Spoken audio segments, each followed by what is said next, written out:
Lizelle, ilang eskwelahan ba ang kasama sa listahan ng sinasabing security threat? Yes, Monica, umabot sa 13 paaralan ang nabanggit sa mensahe ng hindi pa beripikadong grupo. Mabilis na kumalat ang isang screenshot ng mensahe sa social media na naglalaman ng umano'y security threat sa ilang paaralan sa Camarines Norte.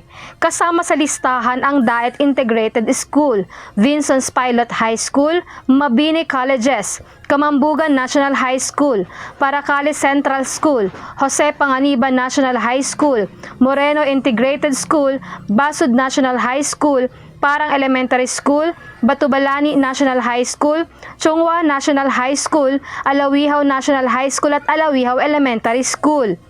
Agad na nagsagawa ng masusing investigasyon at beripikasyon ang Camarines Norte Police Provincial Office o CNPPO. Mahalagang ma-verify ito upang matukoy ang pinagmulan at katotohanan ng naturang mensahe.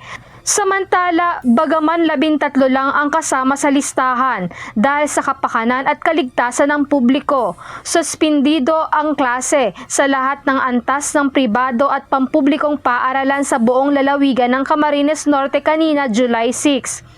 Ito ay hanggang sa mga susunod na abiso ng pamahalaang panlalawigan ng Camarines Norte.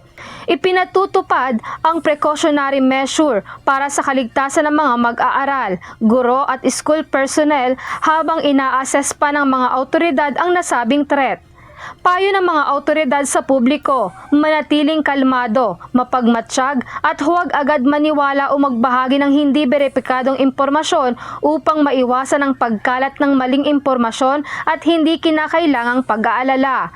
Kung may anumang kahina-hinalang tao, bagay o aktibidad na maaaring magdulot ng banta sa kaligtasan ng ating mga paaralan at komunidad ay agad i-report sa pinakamalapit na himpilan ng pulisya o sa Camarines Norte Police Provincial Office. Nananatiling naka-alerto ang ahensya upang matiyak ang seguridad ng mga paaralan at mapanatili ang kaayusan, kapayapaan at katahimikan sa buong lalawigan. Monica, sa ngayon ay nagpapatuloy ang assessment at validation ng impormasyon. Maglalabas ang CNPPO ng opisyal na pahayag sa oras na may beripikadong resulta na sa mga ito. Balik muna sa inyo dyan sa Studio Monica. Maraming salamat, Lizelle Nael.